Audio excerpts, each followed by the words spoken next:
तर काल महाविकास आघाडीच्या वतीने माझी उमेदवारी जाहीर झाली।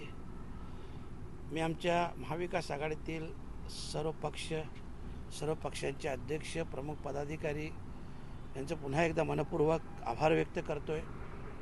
आणि काल उमेदवारी जाहीर झाल्यानंतर अवघ्या 2 तासातच MMRDAचे 2 अधिकारी सोनवणे साहेब, कांबळे साहेब, पोलीस फौजफाट्यासह आर्किओलॉजी वर्ल्ड या माझ्या प्रोजेक्टवर पोहोचले आणि कारवाई करण्याच्या उद्देशाने पोहोचले। परंतु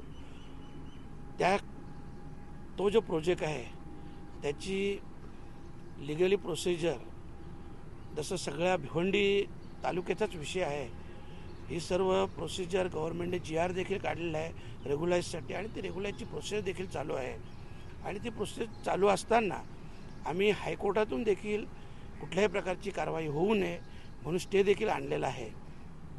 परंतु तरी देखील अधिकारी वर्ग मोठ्या प्रमाणात आले होते आणि त्यांनी स्पष्ट सांगितलं की आम्हाला वरून खूप मोठा दबाव आहे, अर्थातच कपिल पाटील यांचाच दबाव आहे। मला कल्पना आहे की माझी उमेदवारी जाहीर झाल्यानंतर कपिल पाटलांच्या पायाखालची वारू ही सरकलेली आहे, त्यांना त्यांच्या पराभवाची कल्पना देखील आलेली आहे आणि म्हणूनच चिडून जाऊन त्यांनी अशा प्रकारचं कृत्य केलेलं आहे।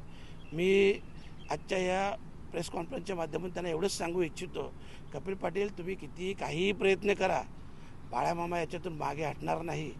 आता लढूही आणि जिंकूही हेही लक्षात ठेवा आणि तुम्हाला तुमचा पराभव केल्याशिवाय या भिवंडी लोकसभा क्षेत्रातील जनता ही गप्प बसणार नाही, हे तुम्ही लक्षात ठेवा।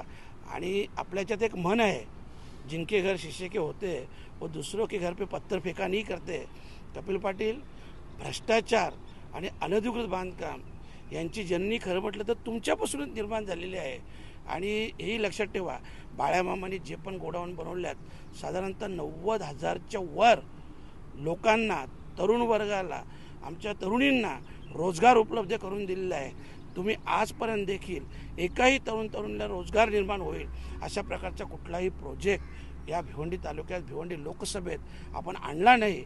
आणि म्हणूनच सांगतो, आपण कोणाला रोजगार देऊ शकले नाहीत, परंतु कोणता रोजगार हा छीनून घेऊ नका, अशा प्रकारचं दुष्कृत्य हे आपण करू नका। आता बाण सुटलेला आहे, आरपार होणारच आहे, तुमचा पराभव अटल आहे।